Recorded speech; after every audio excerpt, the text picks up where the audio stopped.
أعوذ بالله من الشيطان الرجيم. بسم الله الرحمن الرحيم. الحمد لله رب العالمين، والصلاة والسلام على أشرف الأنبياء والمرسلين وآله الطيبين الطاهرين.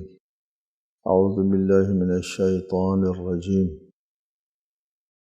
قل آمنوا به أو لا تؤمنوا إن الذين أوتوا العلم من قبله إذا يتلى عليهم يخرون للأذقان سجدا ويقولون سبحان ربنا إن كان وعد ربنا لمفعولا۔ کہہ دیجئے تم خواہ ایمان لاؤ یا ایمان نہ لاؤ، اس سے پہلے جنہیں علم دیا گیا ہے جب یہ پڑھ کر انہیں سنایا جاتا ہے تو یقیناً وہ تھوڑیوں کے بل سجدے میں گر پڑتے ہیں اور کہتے ہیں پاک ہے ہمارا پروردگار، اور ہمارے پروردگار کا وعدہ پورا ہوا۔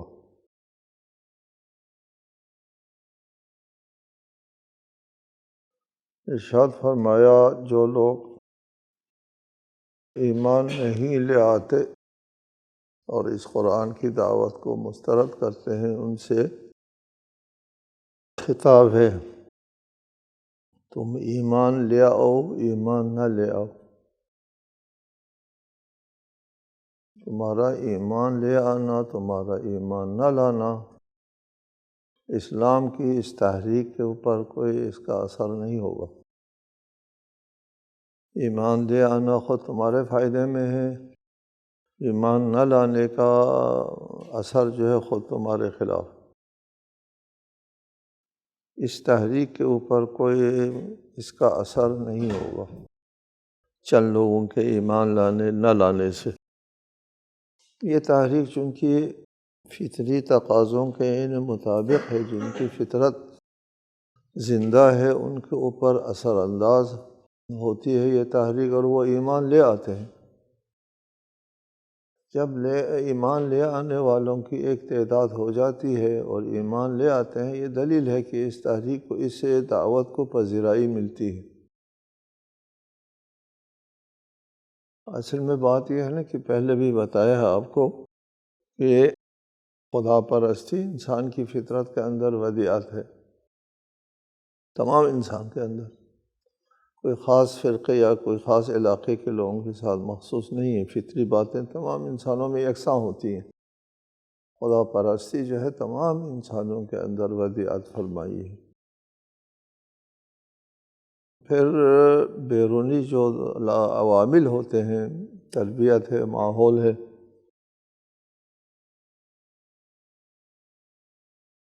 اور انسان کے خواہش ہے وغیرہ، ان کی وجہ سے وہ اس فطرت کے آواز پر لبیک نہیں کہہ پاتے، یا کبھی تو فطرت کی آواز سنا ہی نہیں دیتی۔ لیکن جن کی فطرت جو ہے وہ زندہ ہے، جن کا ضمیر جو ہے وہ زندہ ہے، ان کو یہ آواز سنائی دیتی ہے اور وہ اس پر لبیک کہتے ہیں، اور وہ پہچانتے ہیں اس آواز کو۔ فطرت جو ہے وہ اس آواز کو پہچان لیتی ہے جس آواز کو خداوند عالم نے اس کی تخلیق کے ماورا میں ودیعت فرمائی ہوئی تھی، اس کو پہچان لیتے ہیں۔ اگر فطرت میں یہ بات نہ ہوتی تو انبیاء کی دعوت کو کوئی پذیرائی نہ ملتی۔ انبیاء کی دعوت کو پذیرائی ملنا اور کچھ لوگوں کا ایمان لے آنا دلیل ہے اس بات کی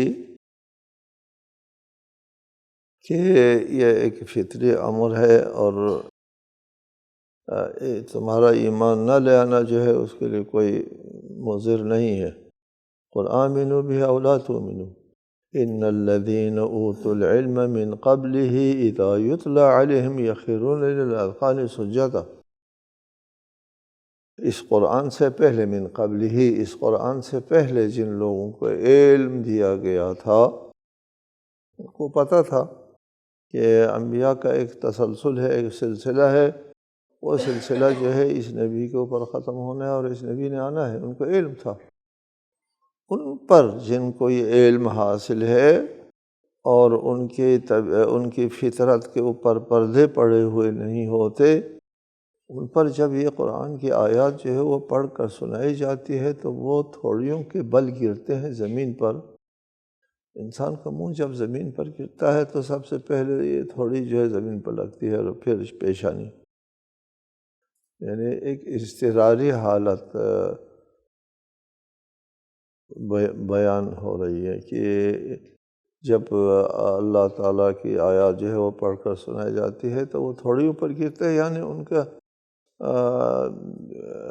دل جو ہے وہ ایمان سے سرشار ہوتے ہیں اور اللہ کی عظمت کے سامنے جھک جاتے ہیں۔ اذا یتلی علیہم یخرون للاذقان سجدا، خر گرنے کو، اوپر سے نیچے گرنے کو کہتے ہیں، وہ گر پڑتے ہیں للاذقان تھوڑیوں کے بل، سجدہ سجدہ کرتے ہوئے تھوڑیوں کے بل گر پڑتے ہیں، اضطراری حالت میں گرتا ہے، اختیار میں نہیں رہتا، عاشقانہ سجدے میں گر جاتے ہیں۔ وہی لوگ اس دین کے اور اس مذہب کے، اس قرآن کے وارث ہوتے ہیں، جو ان آیات کو سننے کے بعد جو ہے وہ سجدہ ریز ہوتے ہیں اور ایمان لے آتے ہیں، وہی اس قرآن کے وارث ہے، اور یہی جو ہے وہ اس مذہب کو، اس تحریک کو آگے چلا لیں گے۔ تمہارے ایمان نہ لانے سے کوئی فرق نہیں پڑتا، فرق پڑتا ہے تو خود تمہارے لیے فرق پڑتا ہے، اس تحریک کے اوپر جو ہے وہ اس کا کوئی اثر نہیں ہے۔ چنانچہ ان لوگوں نے ایمان نہیں لایا اور وہ مارے گئے، ختم ہو گئے، ان کا نام و نشان نہیں ہے، اور کچھ لوگوں کا نام داخل دشنام ہے صفحہ تاریخ میں، ایک سیاہ صفحہ جو ہے وہ نقش کر کے وہ چلے گئے، اور اسلام کی جو ہے وہ روز بروز پھیل رہا ہے۔ وَيَقُولُونَ سُبْحَانَ رَبِّنَا إِنْ كَانَ وَعْدُ رَبِّنَا لَمَفْعُولًا، اور وہ کہتے ہیں کہ پاکیزہ ہے ہمارا پروردگار، اور ہمارے رب کا، ہمارے پروردگار کا وعدہ پورا ہوا۔ یعنی قرآن کو جو وعدہ تھا، اس وعدے کو وہ یہ لوگ دیکھتے ہیں کہ پورا ہوتے ہوئے دیکھتے ہیں، اور پھر ان کا ایمان جو ہے اور پختہ ہوتا ہے۔ وعدہ پورا ہو گیا کہ قرآن کا یہ وعدہ تھا کہ ہمارے رسول جو ہے وہ غالب رہیں گے، قرآن کا پیغام غالب رہے گا، اور یہ لوگ جو ہے شکست کھا جائیں گے۔ مکی زندگی میں جب نہایت نامساعد حالات میں تھے رسول کریم،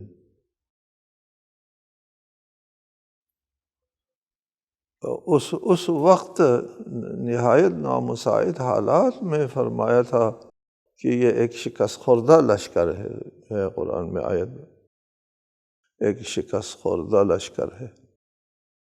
یہ وعدہ تھا، اللہ تعالیٰ کا وعدہ تھا کہ یہ لوگ شکست کھا جائیں گے اور آپ فاتح ہوں گے۔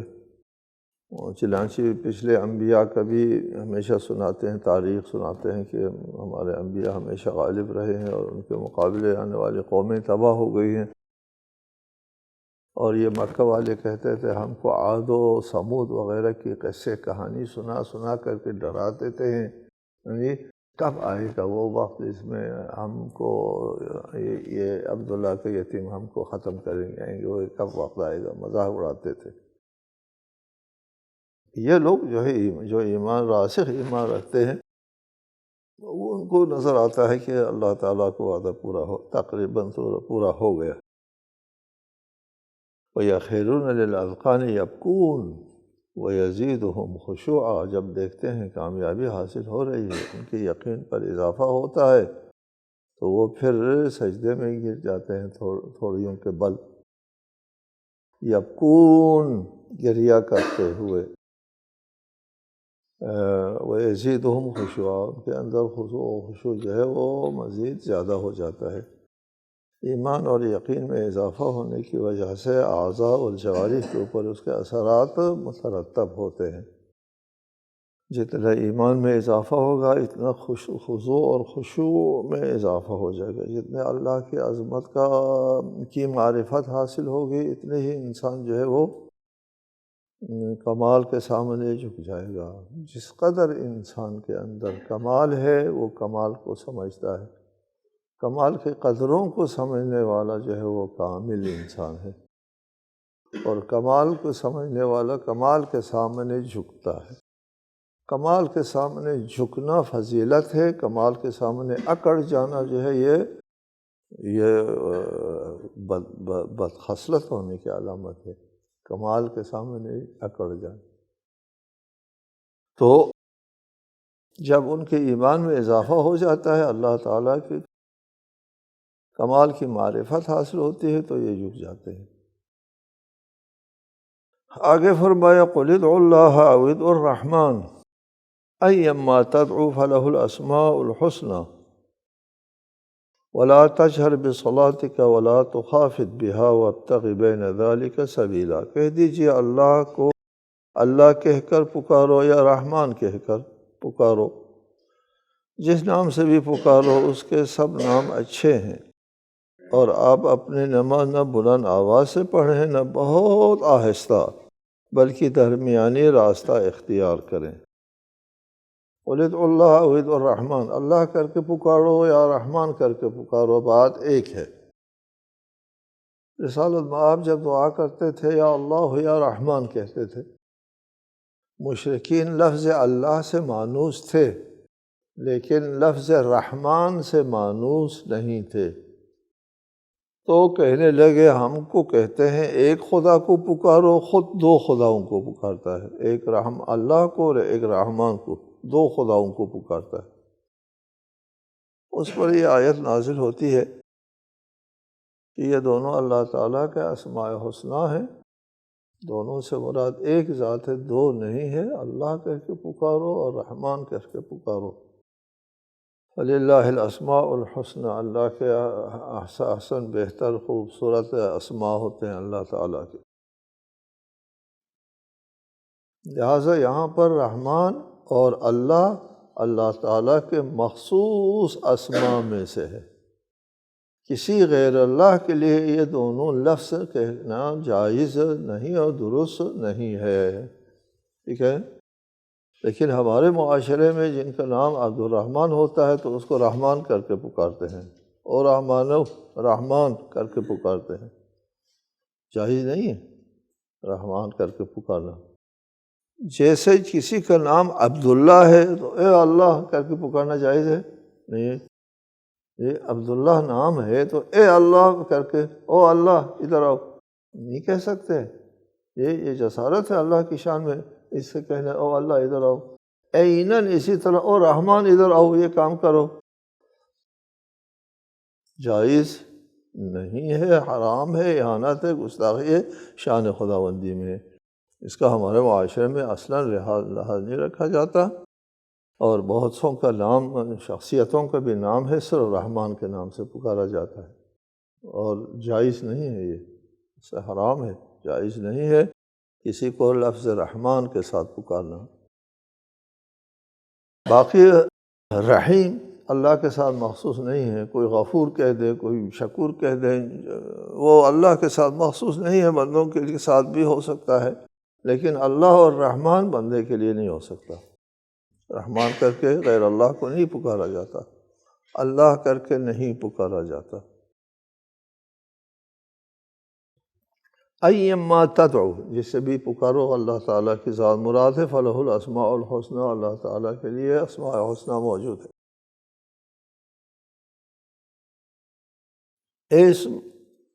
اسم کہتے ہیں نشانی لگانے کو کہتے ہیں، یا کسی چیز کو داغنا وسمہ سے ہے، اسم نشانی لگانا۔ اسم چونکہ معنی کے اوپر نشانی لگاتا ہے،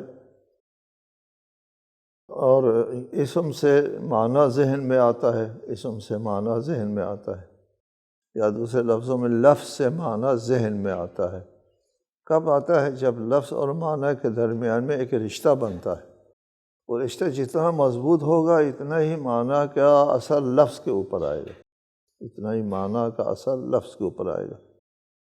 اگر معنی جو ہے وہ آپ کے لیے بہت حسین ہے تو لفظ بھی آپ کو حسین لگے گا، اگر معنی سے آپ کو نفرت ہے تو لفظ سے بھی آپ کو نفرت ہو جائے گی۔ کب ہوگی یہ بات اس وقت ہو کہ جب لفظ اور معنی کے درمیان میں رابطہ قوی ہو جائے، مضبوط رابطہ ہو جائے۔ جب تک کسی حد تک ان دونوں کے درمیان رابطہ نہیں ہوتا، لفظ سے معنی آپ کے سامنے نہیں آتا۔ یہ انسان کی عجیب ایجادات میں سے، ہمارے لیے تو مانوس چیز ہے، اس لیے ہم اس کو بہت اہمیت نہیں دیتے، ایک معمول سی چیز بناتے ہیں کہ کسی معنی کو کسی کے ذہن کی طرح منتقل کرنا ہوتا تو پھر کیا کرنا پڑتا؟ یہ وہ اس چیز کو سامنے رکھ کر کے آپ کے ذہن میں، پانی اگر آپ کو بتانا ہے تو پانی کو سامنے رکھ کر آپ کے ذہن میں منتقل کرے۔ اس کی جگہ انسان نے کیا کیا؟ خود معنی کو حاضر کرنے کی جگہ اس کے لیے لفظ معین کیا، اور لفظ اور معنی میں رشتہ قائم کر کے لفظ کے ذریعے معنی کو آپ کے سامنے حاضر کرتے ہیں، پیش کرتے ہیں۔ یہ اس وقت ہوتا ہے جب لفظ اور معنی کے درمیان رشتہ مضبوط ہو جاتا ہے، اور جب لفظ و معنی کے درمیان رشتہ مضبوط ہو جاتا ہے تو لفظ کا حسن، معنی کا حسن لفظ پر، اور معنی کی قبح جو ہے وہ لفظ کے اوپر متعلق۔ آپ کے دشمن کا نام آپ کو بہت برا لگے گا، دوست کا نام بڑا اچھا لگے گا۔ اللہ تعالیٰ جو ہے وہ حسن کا منبع، سرچشمہ حسن ہے، لہٰذا اللہ تعالیٰ اللہ جمیل یحب الجمال، اللہ حسن ہے، حسن ہی حسن ہے اللہ تعالیٰ۔ اللہ تعالیٰ پر دلالت کرنے والے الفاظ میں بھی حسن آئے گا، اسماء الحسنہ، اور اسماء میں بھی حسن آنا لازمی ہے، چونکہ لفظ اور معنی میں رابطہ ہوتا ہے، ربط ہوتا ہے، ربط نہ ہو تو پھر اسم نہیں بنتا۔ بس اللہ تعالیٰ کے لیے اسماء حسنہ ہے، فادعوہ بہا قرآن میں ہے، دوسری جگہ وَلِلَّهِ الْأَسْمَاءُ الْحُسْنَى فَادْعُوهُ بِهَا، اللہ کے لیے اسماء حسنہ ہے، ان اسماء حسنہ کے ساتھ اللہ کو پکارو، یا غفور، یا رحیم، یا رؤوف، یا کریم وغیرہ۔ ہمارے ہاں ایک دعا ہے، دعائے جوشن کبیر، ٹھیک ہے، 1000 اسماء خدا اس میں موجود ہے۔ یہ دعا کا ذخیرہ جو آپ کے پاس ہے کسی کے پاس نہیں ہے، خصوصاً جوشن کبیر میں اللہ تعالیٰ کی معرفت اور اللہ تعالیٰ کے اسماء حسنہ کا ایک سمندر ہے۔ یہ دعا 1000 اسماء حسنہ، فادعوہ بہا، ان اسماء حسنہ کے ساتھ اللہ کو پکارو۔ اللہ تعالیٰ بھی پسند کرتا ہے اللہ تعالیٰ کے اسماء حسنہ کے ساتھ پکارنا۔ فلہ الاسماء الحسنى، اس پر پہلے بات ہو گئی کہ وَلِلَّهِ الْأَسْمَاءُ الْحُسْنَى فَادْعُوهُ بِهَا کے اوپر۔ وَلَا تَجْهَرْ بِصَلَاتِكَ وَلَا تُخَافِتْ بِهَا وَابْتَغِ بَيْنَ ذَلِكَ سَبِيلًا، اپنے نماز میں بلند آواز سے بھی نماز نہ پڑھو، اتنا آہستہ بھی نہ کرو، درمیانی آواز کے ساتھ نماز پڑھو۔ روایت نے فرمایا ہے کہ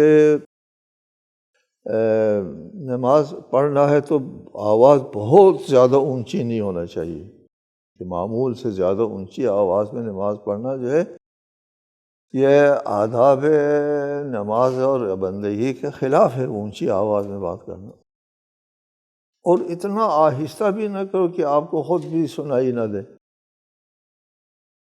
روایت میں آیا ہے اتنا آہستہ، یعنی جہری نماز کو اتنا بلند آواز سے نہ پڑھو کہ وہ آداب عبادت سے بھی بالا تر ہو جائے، اور اخفاتی نمازوں میں اتنا آہستہ نہ کرو کہ خود آپ کو بھی پتہ نہ چلے کہ میں کیا پڑھ رہا ہوں، یہ بلکہ ان دونوں کے درمیان میں رکھو۔ اور جہری نماز جو ہے وہ ہے نا، صبح کی نماز اور مغرب و عشاء کی نماز جہری ہے، یعنی جہری کا مطلب کیا ہے، حمد اور سورہ آواز کے ساتھ پڑھنا ہوتا ہے، اور باقی جو 2 رکعت ہے 4 رکعتی نماز عشاء اور 1 رکعت نماز مغرب، 2 رکعت، اس میں تسبیحات اربعہ اور حمد میں اختیار ہے، ان میں سے ایک کو آپ اخفاتاً پڑھیں گے باقی 2 رکعتوں میں۔ ظہر و عصر وہ اخفاتی ہے، آہستہ آہستہ پڑھنا ہوتا ہے، لیکن اتنا آہستہ نہ ہو کہ خود کو پتہ نہ چلے کہ میں کیا پڑھ رہا ہوں۔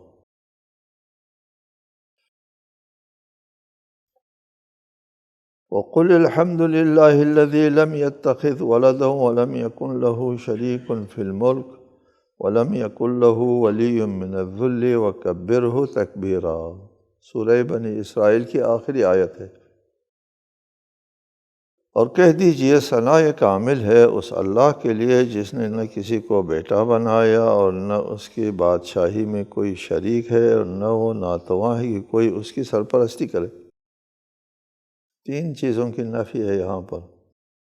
اللہ اس ذات کے لیے حمد ہے، لم یتخذ ولدا، اللہ تعالیٰ نے کسی کو اپنا بیٹا نہیں بنایا۔ بیٹا بنانا اللہ کے لیے قابل تصور نہیں ہے، اس لیے بیٹا انسان کا جزو ہوتا ہے جو انسان سے منفصل ہوتا ہے، وہ بیٹا ہوتا ہے۔ جزو انسان ہوتا ہے جو انسان سے منفصل ہوتا ہے، اور اگر اللہ کے لیے جز ہے تو پھر اللہ مرکب اور جسم ہونا اور جسم حادث ہونا اور پھر محل کا محتاج ہونا وغیرہ وغیرہ، وہ خدا نہیں ہوتا جس کا کوئی بیٹا ہو، جس کے کوئی جز ہو جو اس سے منفصل ہو کر کے بڑا ہو جائے۔ لم یتخذ ولدا، اپنے سے کمتر چیز کو اللہ تعالیٰ نے اپنے لیے اختیار نہیں کیا جو بیٹے کی شکل میں ہے، فرزند کی شکل میں، جو اپنے سے کمتر ہے۔ وَلَمْ يَكُنْ لَهُ شَرِيكٌ فِي الْمُلْكِ، اس کی بادشاہت میں کوئی شریک بھی نہیں ہے برابر کے، اپنے سے کمتر بھی نہیں ہے بیٹے کی شکل میں، اپنے برابر بھی نہیں ہے شریک کی شکل میں۔ کوئی شریک اللہ تعالیٰ کے ساتھ نہیں ہے۔ اگر اللہ تعالیٰ کے ساتھ کوئی شریک ہوتا تو پھر بتا دیا ہے پہلے بہت سے آیات میں کہ وہ عرش رحمان تک پہنچنے کی کوشش کرتا ہے، یعنی تدبیر عالم میں اس کا کچھ حصہ ہوتا،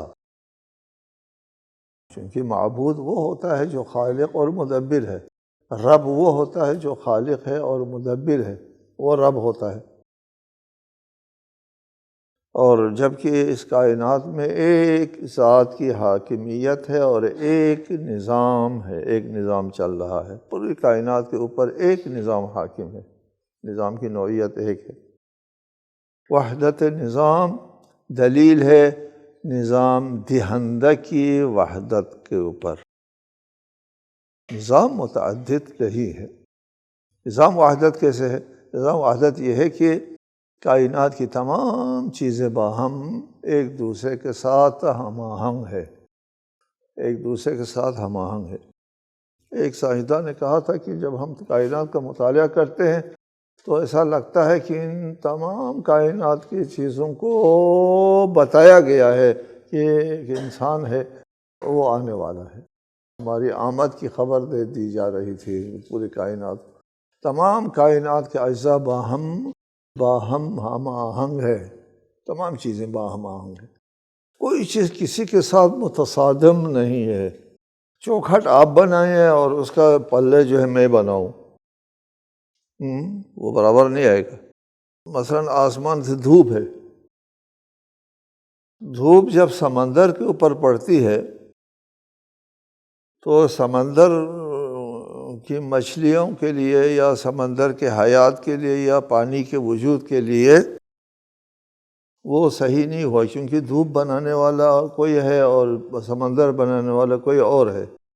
یہ دھوپ سمندر پر پڑتا ہے تو تصادم ہو جاتا ہے، ٹھیک ہے۔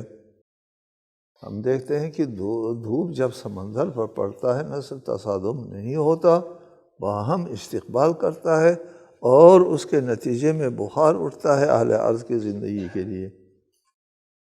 پھر ہوا ہے، اس کے بعد ہوا اور دھوپ، ان دونوں میں ہم آہنگی ہے۔ آپ جس چیز کو بھی سامنے رکھیں، جس چیز کو بھی سامنے رکھیں اور پھر اس کے ساتھ دیگر تمام اشیاء کو دیکھیں، ہم آہنگ ہے باہم، تصادم کہیں نہیں ہے۔ اس لیے کہتے ہیں نظام واحد ہے، وحدت نظام۔ کسی چیز، کائنات کی کسی چیز کے ساتھ تصادم نہیں ہے، بس نظام واحد ہے۔ وحدت نظام دلیل ہے نظام دہندہ کی وحدت پر، شریک نہیں ہے، اللہ تعالیٰ کے لیے کوئی شریک نہیں ہے۔ وَلَمْ يَكُنْ لَهُ وَلِيٌّ مِّنَ الذُّلِّ، اللہ کے اوپر کوئی ولی بھی نہیں ہے کہ اللہ تعالیٰ کا حامی و ناصر ہو، اللہ تعالیٰ کو بچائے۔ مافوق بھی نہیں ہے، ماتحت بھی نہیں ہے، برابر بھی نہیں ہے۔ ٹھیک ہے جی، تین صورتیں ہو سکتی ہے نا، کہ اللہ سے کمتر چیز ہو اللہ کا حصہ بیٹے کی شکل میں، وہ بھی نہیں ہے۔ اللہ کے برابر کی چیز ہو، شریک ہو، اس طرح اللہ تعالیٰ کائنات کو چلاتا ہے، وہ بھی کائنات کو چلا دے، ایسا بھی نہیں ہے۔ اللہ تعالیٰ کے اوپر حاکم کوئی اور طاقت ہے کہ جو اللہ کو بچاتا ہے، مدد کرتا ہے اللہ کی، وہ بھی نہیں ہے۔ جب وہ بھی نہیں ہے، تنہا اللہ تعالیٰ کی ذات ہے، وَكَبِّرْهُ تَكْبِيرًا، پھر اللہ تعالیٰ کے تکبیر کرو، اللہ تعالیٰ کو بزرگ و بالا سمجھو، جس طرح بڑائی کا حق ہے۔ ٹھیک ہے، ہم لوگ جب کہتے ہیں اللہ اکبر، آپ ہمیشہ ادھر پڑھتے ہیں، ہر جگہ پڑھتے ہیں اللہ اکبر، اللہ ہر چیز سے بڑا ہے، ہر چیز سے، سب چیز سے بڑا ہے۔ یہ ہمارے ائمہ علیہم السلام نے منع کیا۔ کسی نے امام جعفر صادق علیہ السلام کی خدمت میں اللہ اکبر کہہ دیا تو امام نے فرمایا من ای شیء، کس چیز سے بڑا ہے؟ تو اس نے کہا من کل شیء، ہر چیز سے بڑا ہے۔ فرمایا حددتہ، تم نے اللہ کو محدود کر دیا، اس چیز سے بڑا، موازنہ کیا ان چیزوں سے، باقی چیزوں سے، اور باقی چیزیں جو ہے وہ اتنے، اللہ اس سے بڑا اتنا ہے۔ پھر اس نے عرض کیا یا ابن رسول اللہ کیا کہنا ہے؟ تو فرمایا کہہ دو اللہ اکبر من ان یوصف، وصف و بیان سے بڑا ہے، یہ کہو۔ یہ یاد رکھیں آپ لوگ، اللہ ہر چیز سے بڑا کہنا جو ہے وہ اللہ کی شان میں اہانت ہے، نہ کہو اللہ ہر چیز سے بڑا ہے۔ اللہ اکبر من کل شیء کہنا درست ہے، شان خدا میں گستاخی ہے۔ اللہ اکبر کا مطلب ہے اللہ اکبر من ان یوصف، وصف بیان کی حد سے بڑا ہے۔ السلام علیکم ورحمۃ اللہ۔